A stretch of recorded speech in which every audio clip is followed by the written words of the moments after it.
Well, hello once again, and welcome back, everybody. We took a little bit of a break there just to kind of regroup and reach out to some more folks in our community to bring here onto the Mental Health Show.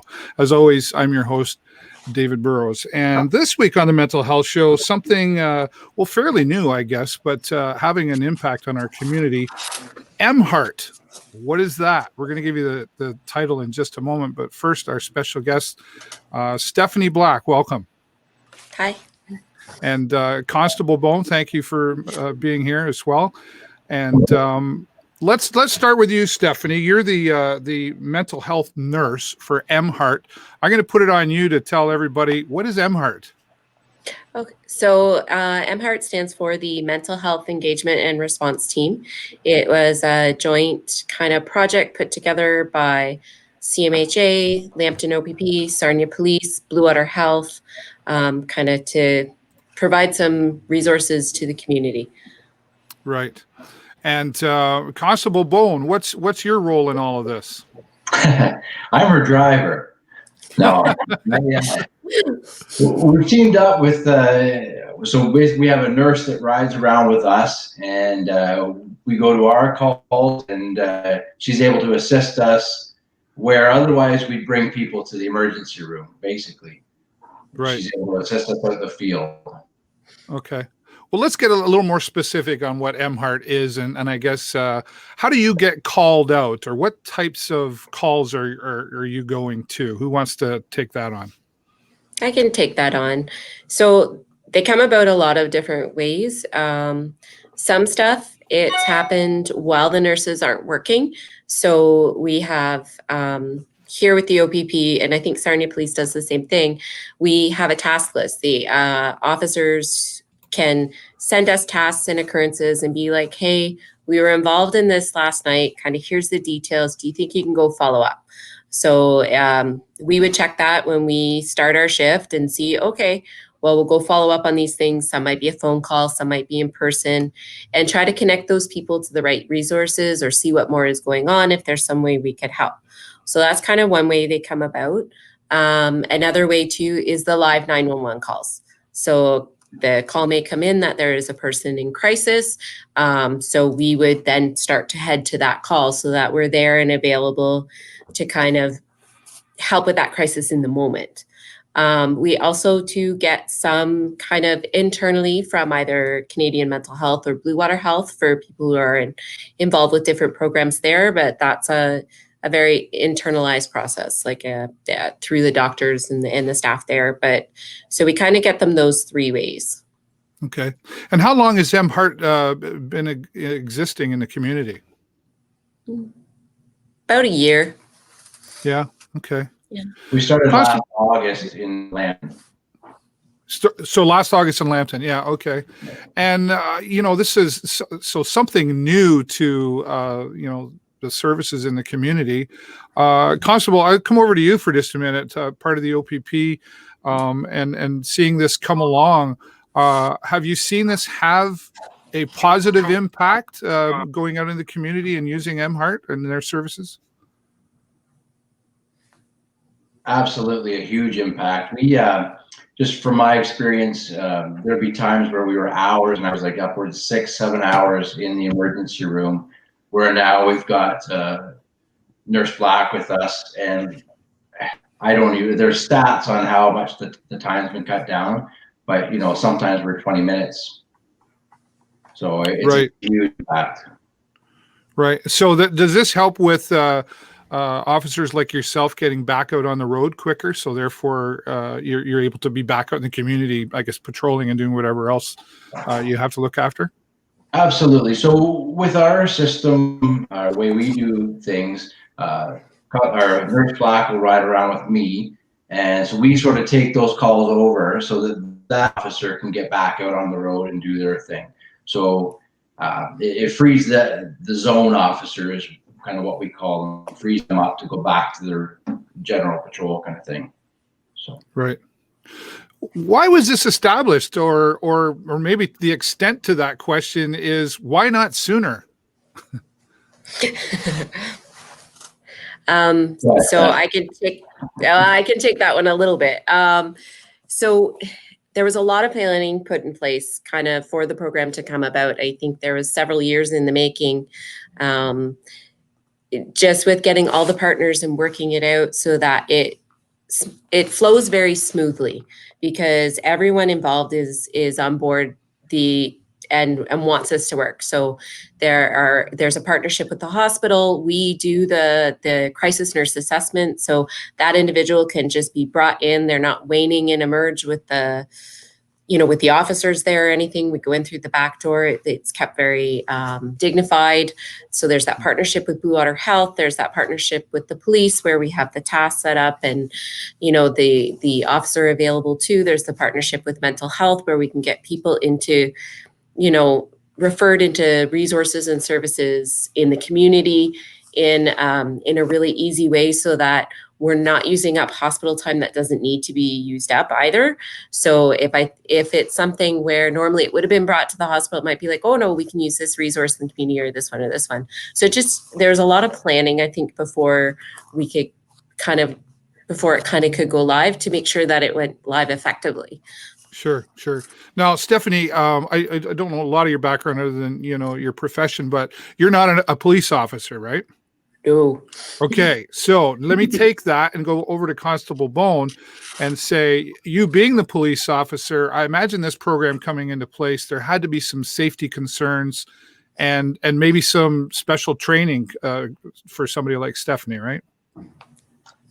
She might be able to answer the training, but definitely some concerns for sure. There's some calls that a lot of times we'll send officers first, or even myself will tell Steph to wait in the car until make sure the situation is safe for her. Obviously, she's wearing a bulletproof vest for her safety, but she doesn't have the tool I have, that kind of thing. So right.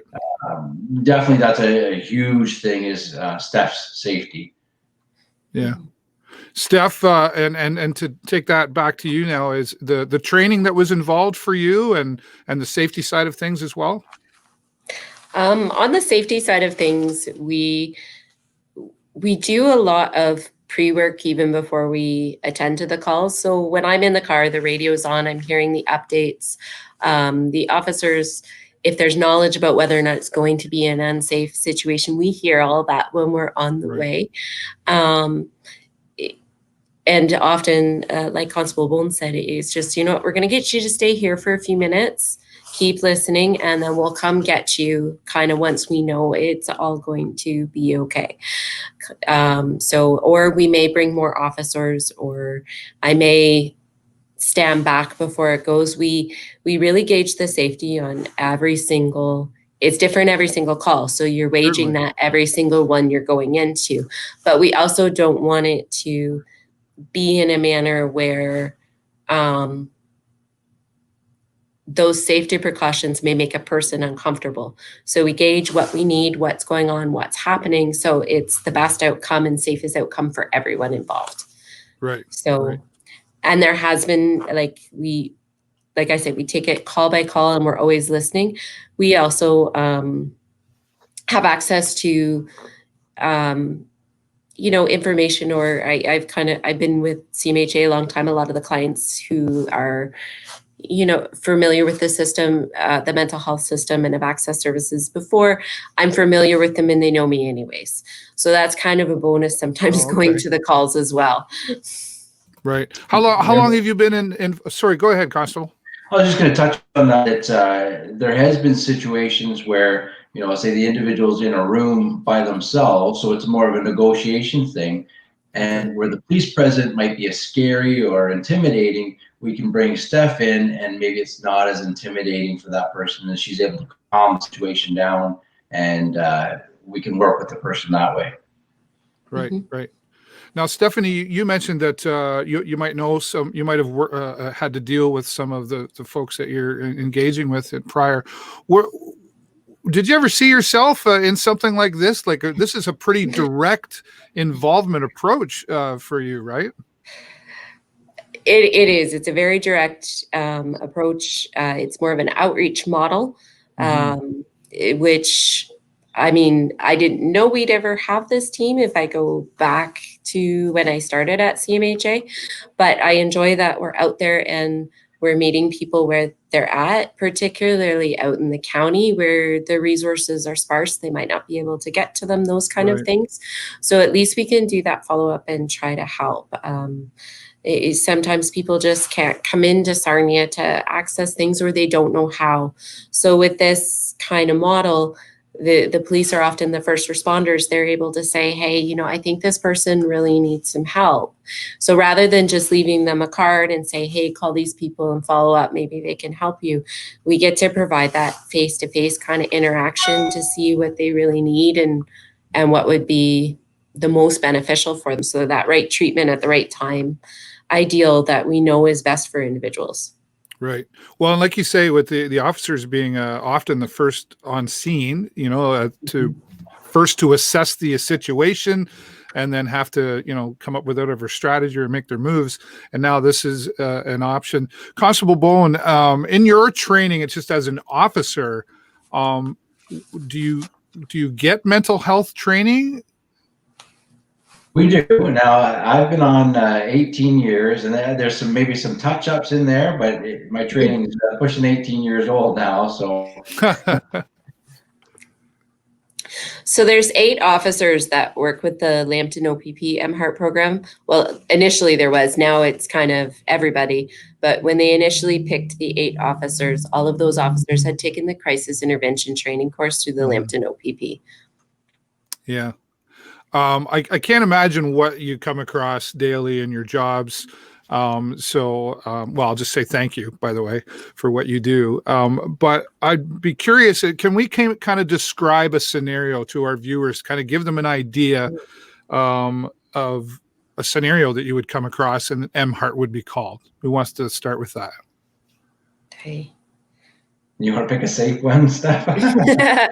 I'm trying to think. We've had different, because the population is broad. So normally you'd say, oh, it's this youth or this child, or we see anything from a 6-year-old to a 100-year-old out in the community. And so those approaches are all just very, very different. So a typical scenario, it could change any day. Right.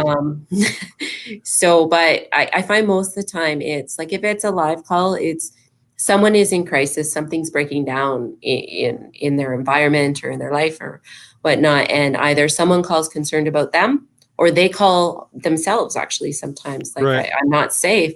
And so that then would be dispatched through. And if we're working, we're like, okay, we'll start heading there. We would talk to the individual, see what's going on. Even the time frame involved in the call varies on how upset the person is, how comfortable they feel talking. It's communication barriers as well too. So we take that time with them, figure out what needs to go, like what services need to be put in place. And then if they need to go to the hospital because there isn't a safe way to be in the community for them right now because the crisis has just reached that point, then we would bring them to the hospital with us and take care of everything in the emerge department. I do the crisis nurse or the psychiatric nurse assessment. It's kind of all done so that they're not having to tell their story 5 times along the route. It's just me and the officer that they're talking to. And then I'm the one who communicates that information to the hospital.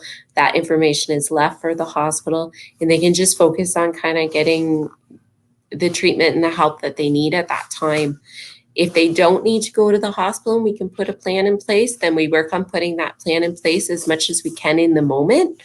Because sometimes when you leave things for a day or two, then it just, a lot of things can change in a person's day or two life. So trying to get it put together as much as we can in the moment. And if there's any further things, we'll follow up with them in a day or two, see what's going on. It's not a long-term program, but you want to make sure that you've closed that care loop so that they have everything that they need in place before we're kind of out of being involved. Right. So the officers can refer the MHEART team. Oh, sorry, go ahead. I'd say that, I mean, Steph did a great explanation there, but we're kind of doing everything. We're not just doing suicides, we do family disputes. We've dealt with young kids that from 9 years old all the way up kind of thing, right? So Oh, wow. we as the MHEART team, we try and look at every call almost and say, can we help that situation? And, you know, Mhm. 9 times out of 10, we can. So. Right. So these numbers you see that I put up on the screen, there's one's Chatham, one's Sarnia. So if I call this number, I'm in Sarnia, I call this number, what happens? So that is the mental health first response team. So there's both in Chatham and Sarnia, regulated health professionals on the phone. It's 24/7. They'll answer your call, talk, and kind of decide from there where to go. So sometimes someone just needs someone to talk to. And that's a great place because 24/7, it's not a volunteer, it's a health professional. Sometimes they might need more supports. That can be your access point to access those supports through CMHA so they can get the ball rolling on, getting you connected with the services you need, the mental health services you need.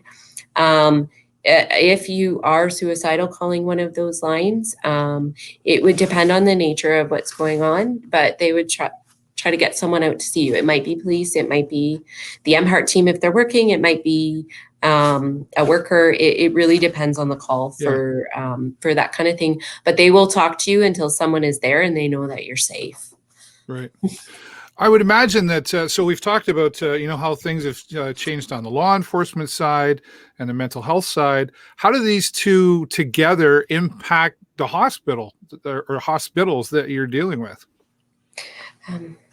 They sent me a stat here that kind of speaks to that because I'm an employee of CMHA, not Blue Water Health, but just kind of how much it has decreased the presence of people. So, for instance, between our program with Lambton O.P.P and Sarnia Police program, in the year it's been running, we did 900 calls for service, and only 62 of those individuals required emergency department visit. In that, so from the beginning of August last year, only 62 of those individuals required an emergency department visit, whereas previously almost all of those individuals would have been brought by police. Right. So that's a huge impact, positive. Yeah. For sure. Right. Yeah. And again, as Constable, when we talked to you about, that frees up more police hours, I guess, if you will, to be back on the road quicker and being able to look after and do more policing out in the community. You said this was created over a year ago. So pre-pandemic, right? Yeah. So pre-pandemic, boy, good timing, I suppose. Now all of a sudden the pandemic shows up. Did you see things change in the way you handled things or types of cases you were seeing because of the pandemic? As far as handling things, I know our program ran exactly the way it did before COVID hit, with the exception of a lot more personal protective equipment, the masks, the gloves, that kind of thing. Case-wise, I know for OPP and Constable Bone might know a bit better, but I know out in the county we did see a rise in geriatric calls. Just kind of, I think, that loss of human connection and a lot of resources weren't going out and they were pretty isolated. So we did see an increase there, but our calls pretty much held steady with that really kind of robust variety of calls. Right. It seemed like there was a spike right at the beginning of mental health type calls. Yeah. But I think there was a bit of a lull, but I feel like the last month or so things are picking back up. A lot of disputes lately. So whether people are, crammed in the house together and not getting along, that kind of stuff. Maybe. Yeah. Now you've seen a good impact here. The hospitals have seen a good impact. What about the community and their response to, the MHEART team? I've got some stats here. It seems a little bit positive, like very positive from the community response. I find that when we show up at calls and they have a nurse, first there's a little bit of surprise, like, oh, we didn't know this kind of was in existence. But then Right. I find afterwards people are kind of relieved, because a lot of times the crisis is things have just boiled to that point and someone just needs someone to talk to. Mm-hmm. Mm-hmm. And the officers are great with their approach out in the county. And but sometimes just that little additional, oh, maybe you could call this person or do that, goes a long way from it becoming even more of a crisis. Yeah. Sometimes we Yeah, just need definitely the somebody to listen, right? Yeah, definitely the resources are a great thing. Steph's a wealth of knowledge that, if somebody needs something, she can direct them that way. Whereas as a police officer, I don't have all that stuff at my fingertips. So it's helpful that way. Right. Well, and Constable Bone, you mentioned earlier, like, quite honestly, if you showed up or Stephanie showed up, you're more intimidating than she is. I mean, let's just be honest about it, right? Nobody likes the police to show up. Sometimes maybe they're hesitant to call. That's right. If somebody's in a crisis, definitely, I get it. The uniform is intimidating. Yeah. Mm-hmm. Yeah. Do you see this team growing, or maybe we see multiple teams coming out of all of this? Do we need more MHEART teams? Definitely need more teams. The Lambton O.P.P program has just expanded. We've just started it. This is our first week with the expansion. We've added a second nurse. So previously, both Sarnia and Lambton O.P.P ran Monday to Thursday, 9 to 5:30. The O.P.P portion will now be noon to midnight, Monday through Saturday. So, and our goal is always to grow the programs more. And in a perfect world, you want the 24/7 support. Yeah. In a year, we've doubled. So let's keep it up. Yeah. Well, I mean, it's fantastic. I think when I heard about it a while ago, and then I thought, oh, wow, let's see where this goes. I'm sure there were probably a lot of eyes on the program in the beginning to see if it was worthwhile and if it's going to work or not, all that stuff. And what a great result you've been able to make happen in the community, and more like this, right? To get the awareness out there that this exists, I think is it's going to help with people knowing, maybe not so hesitant to call that number or ask for help, because that's probably one of the toughest things that maybe Stephanie, you'd probably know. Is that one of the toughest things for people who need help to reach out and ask for it? I think not only just asking for it, but knowing where to ask for it. Right. There's a lot of resources out there, but sometimes it's overwhelming with it, or knowing, is it the right time? Should I, be calling this resource and talking to a volunteer? Should I be calling this? They're not really sure, right? Or is this available to me? Which number do I call? Time of day? Yeah. Which number do I call? Are they open? Are they not open? Not everyone knows that the mental health first response line that you put up is 24/7 and it's health professionals. So and a lot of times we'll even explain those resources when we go to do, but sometimes too, people, when they don't know where to look, they just leave it be. And then it becomes that crisis point, and ends up sometimes being a 911 call. So, and then that's where this program then kind of comes in to help, because it's like, it's reduced also to the amount of mental health in the justice system as well. So whereas a call that may be coming in as something completely different, it's not a mental health call, but once you kind of dig deep down, it actually is a mental health call, not a criminal call. So we're kind of able to help navigate some of that as well. I'm curious, Constable Bone, you'll probably be able to answer this one. We talk about partners in something like this, so law enforcement, mental health agencies, the hospital. There's kind of a silent partner in all of this, and that's the dispatchers that are involved, right? We never really talk about the dispatchers. I would imagine that they're part of the assessment in whether or not involving MHEART as well, or talk about the behind the scenes of that as much as you can. No, to be honest, I don't know how much they know about the program. They do know that it exists and that we're out there. And they definitely, I mean, there was a call today that they asked if the MHEART was working today, right? So they're aware enough to, they'll dispatch the officer initially, and then they'll also have us going towards that call kind of thing. So they definitely, they make that assessment. But like I said, we had calls where it's a family dispute or a neighbor dispute even maybe, and we read the way it reads on our computer, the way we're dispatched, and we're kind of, yeah, you know what, there might be some mental health to this, so we'll head to it. Yeah, there's a lot of people involved in the team, I guess, that make this all work and work well. And again, we've seen a very positive impact. I've talked to some other people before we did this today, and they've seen the impact that the MHEART team is having here as well. I always like to, before we wrap up, kind of come back to each one of the guests and see if there's anything you'd like to add that maybe we missed. Constable Bone, we'll start with you.